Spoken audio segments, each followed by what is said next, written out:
وما تتحركش. عفوا. الكسور اللي عنده كلها شهرين وتلتين، وهيخرج 200 امتى؟ אני מתחייב בהמון דברים.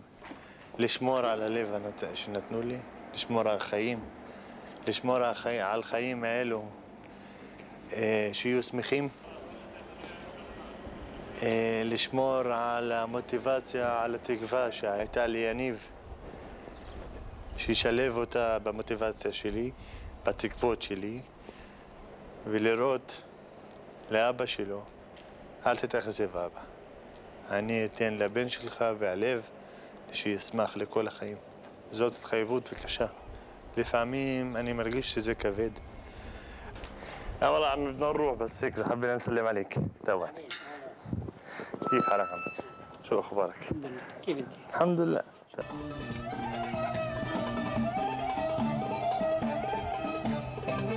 القمر على باب النار وطلوا علينا الحدايق أهل المحبة ودار السهزار الحبايب رايق القمر على باب الدار طلوا علينا الحبايب أهل المحبة ودار السهزار الحبايب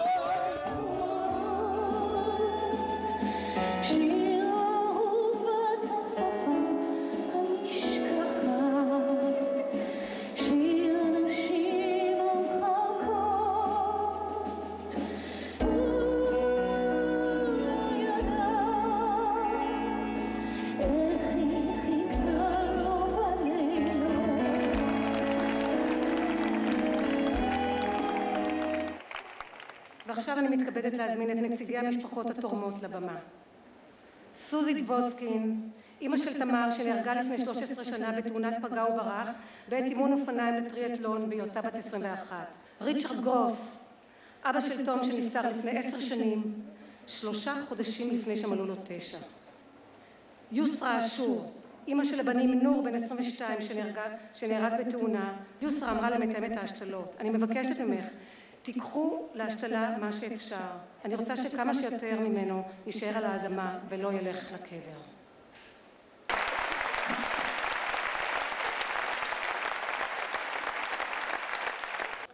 בערב זה חשוב גם שנזכור לא רק את גדלות המעשה של אלה שתרמו, אלא גם את כל מאות החולים הממתינים להשתלת איבר בישראל ולא זוכים להגיע אליה עקב שיעור ההיענות הבלתי מספק לתרומת איברים בארץ.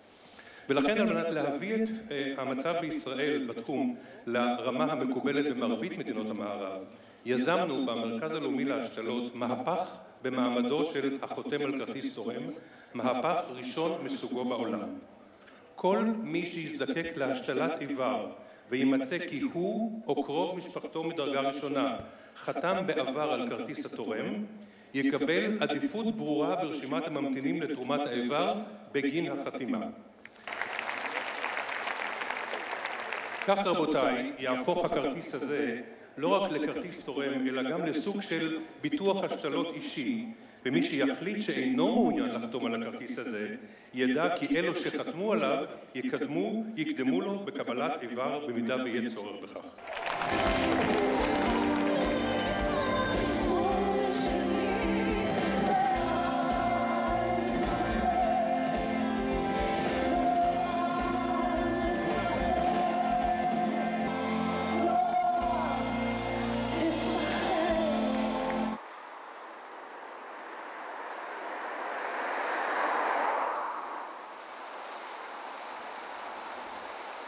מסיימים ועדה, יש בו מקדם די גבוה, סוג דם A, אבל אז תצטרכי לדבר שוב מבית חולים הדסה, נכון? תגידי לה, אבל את יודעת מה אנחנו הולכים לעשות היום? תנסי לבדוק איתה, שהולכים לקבוע מוות היום. זה הכרטיס אדי שלנו, ופה יש קבוצה של רבנים שחתמו על כרטיס, כי אחת הסיבות הראשונות שמשפחות לא רוצות לתרום זה בגלל הדת. ואז אנחנו מראים להם שיש הרבה רבנים שרוצים. חוץ מזה, עשינו קורס לאנשי דת יהודיים, לרבנים. עשינו גם קורס לאימאמים. אנחנו גם הולכים לבתי ספר. בתי ספר יהודיים וגם בתי ספר ערבים. יש לנו חומר הסברה מיוחד לילדים. מספרים להם את הסיפור, ויש פה כתב סתרים, עם האותיות והלבבות, ופה בכל לב יש פה איזה משפט מיוחד שהם בודקים אותו עם הכתב ספרי. יואב מת, והילדה הילה קיבלה את הלב שלו.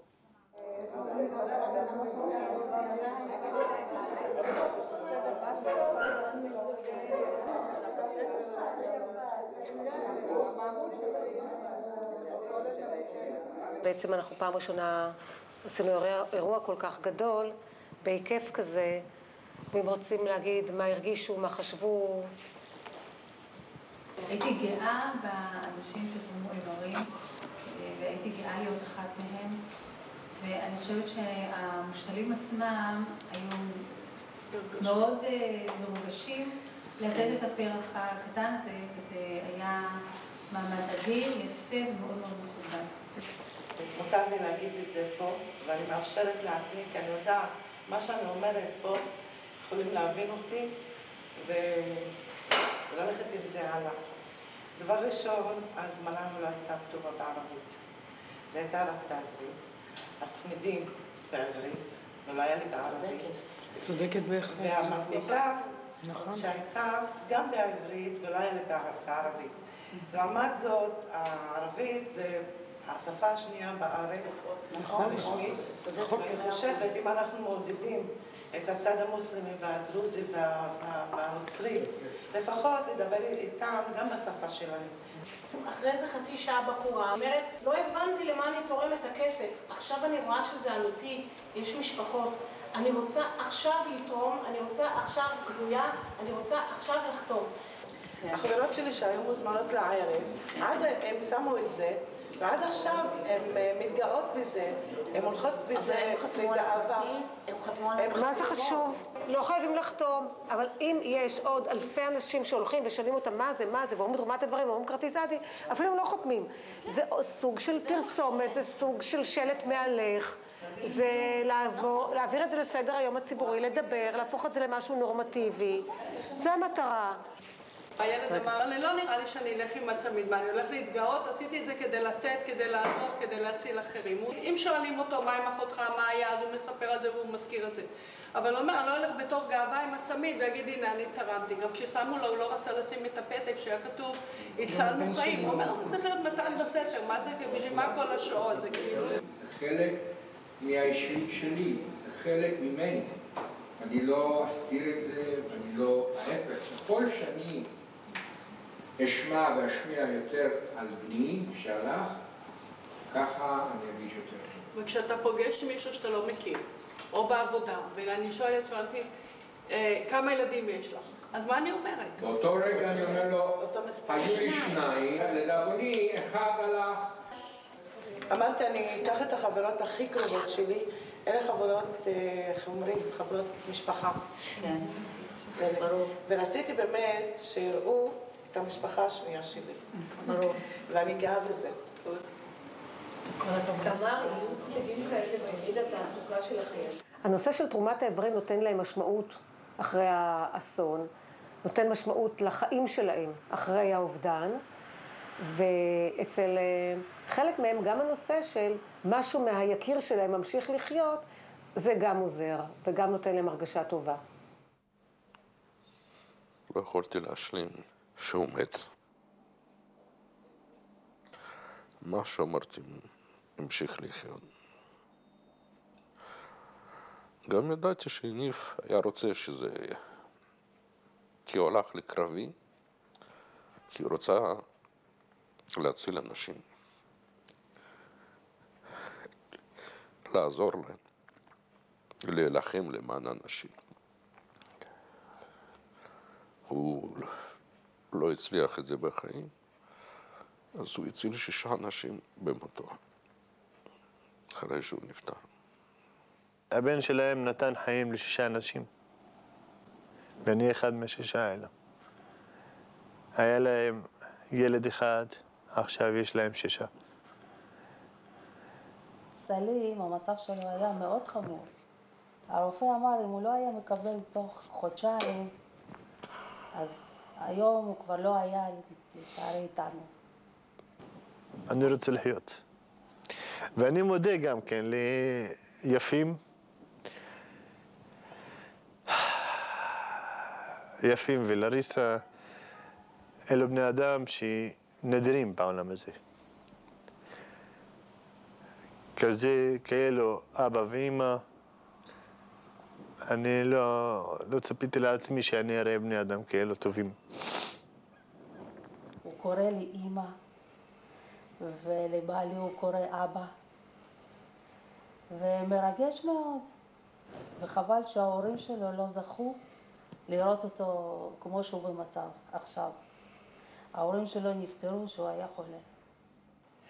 המדיניות שלנו במרכז הלאומי להשתלות, שזה משרד הבריאות, היא לאפשר לאנשים להיפגש אם הם רוצים בכך. אנחנו לא רוצים להרגיש שאנחנו, המערכת הרפואית, פטרונליסטים ונגיד למשפחות כן או לא. עכשיו, אם באה משפחה ופונה, או משפחת המושתל שרוצה קשר עם המשפחה התורמת, או להפך, אנחנו תמיד נשאל את הצד השני אם הוא מסכים.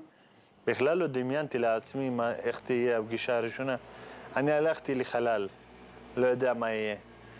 וראיתי משהו מצוין, שאבא ואמא מחבקים אותי, רוצים להרגיש את הבן שלהם בי, רוצים לשמוע את הדופק של הלב שלי, בגלל שהוא את הדופק של הבן שלהם.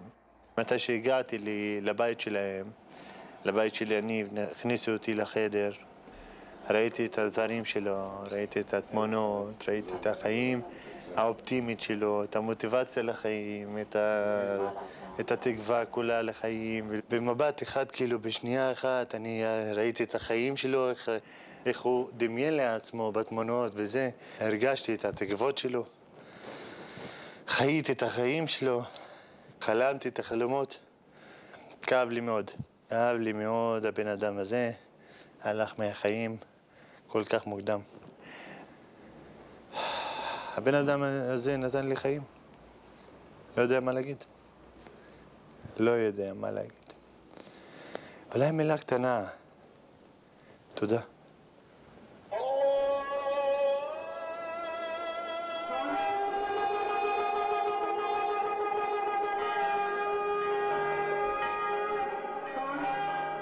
Nous sommes dans un milieu vraiment interreligieux. Nous sommes des chrétiens, des musulmans et des juifs en Palestine et en Israël. Et si on pense au don d'organes, on pense à la personne humaine. Le don d'organes doit être gratuit. Il ne faut pas choisir la personne qu'on lui donne, mais la personne qui est vraiment le plus dans le besoin. Peut être un juif, peut être un chrétien, peut être un musulman. L'essentiel, c'est la gratuité et sans condition, ne pas regarder ni la langue, ni la religion, ni la race. المسلم أن يتبرع لأي إنسان آخر بغض النظر عن دينه أو عقيدته أو جنسه أو لونه أو مستواه المادي.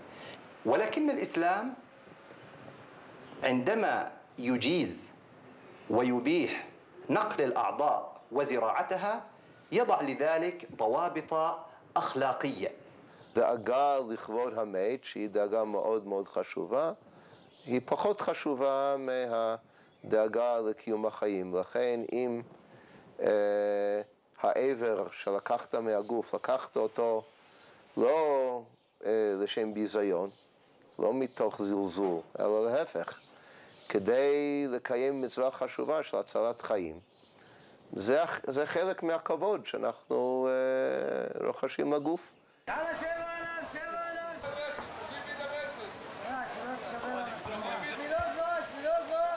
الإسلام يجيز التبرع ووهب الأعضاء، ولكنه يمنع بشكل قاطع بيع الأعضاء وتجارة الأعضاء.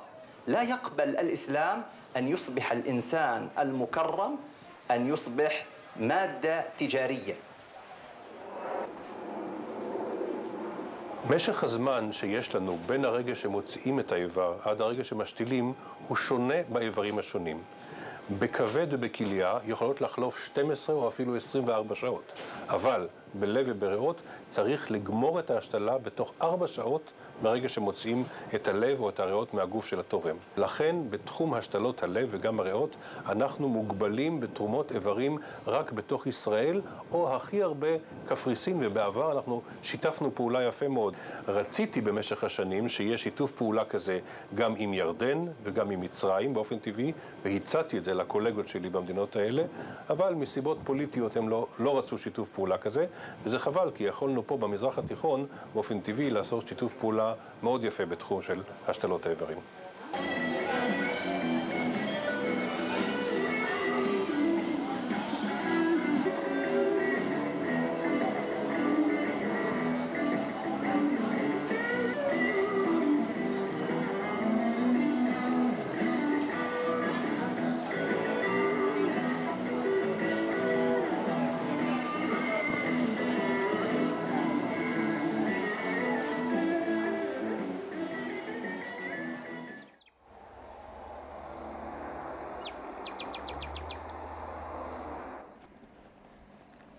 ليه غلبت حالك يا لويزم والله ليه غلبت حالك يا زلمه والله اهلا وسهلا تفضل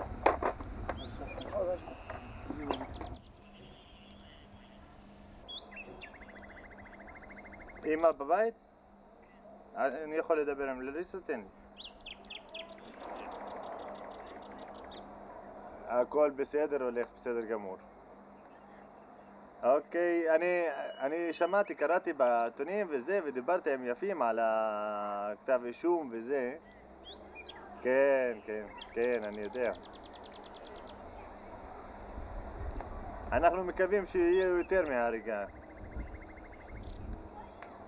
בגלל שזה, אני חושב שזה לא הריגה, זה רצח, אני חושב. כן, העונש יותר חזק צריך להיות. בסדר, אנחנו נהיה בקשר ונתאם מתי ניפגש.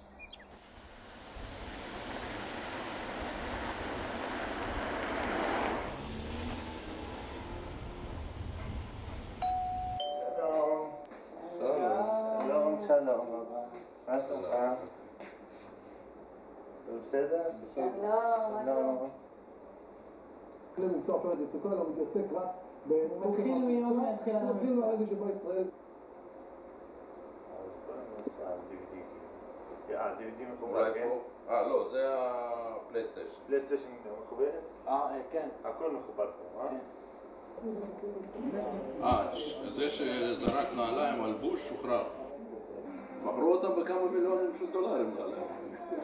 שנעשה בוועדת גולדסטון, והישראלים מביאים דוגמה בצבא הם קצת מנסים בכלל, איך אומרים, לטאטות מתחת לשטיח. אני עשיתי הפגנות, אני עשיתי הרבה רעש. בגלל מההתחלה הם גם משפט לא רצו לעשות. מדובר בממש פושע מאוד מאוד גדול. למחרת אחרי רצח הוא הלך לדיסקוטק. הלך לחגוג את הרצח המוצלח שלו. ובשבת למחרת שלח לנו באינטרנט תמונות איך שהוא מבלה במועדון. אני בטוח אם היה משפט אזרחי, הוא היה מקבל 20 שנה. הצבא לא רוצה לחפש. רצו לסגור את זה בפנים, שאף אחד שלא יצא החוצה, מה שנקרא. יש כתב אישום כבר? כתב אישום בהריגה. זה כולו אחרי העצומות שעשיתם, אחרי כל המלחמה של שנה וחצי. הפגנות וזה. בית משפט מתי יהיה באיזה תאריך? זה יהיה ב-15 לאוקטובר. זה שימוע הראשון, כן. בחיפה. נהיה ביחד, כולנו נהיה. נשמח אם תבוא. כן, אני אעבור. בוודאי שאני אעבור. מקבץ מהדברים שנאמרו שם היום. It's sad to be here for this occasion. Asaf was 15 when his father had a tremendous ability to make everyone...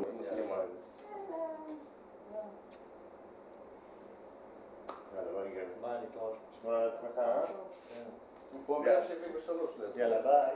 ביי.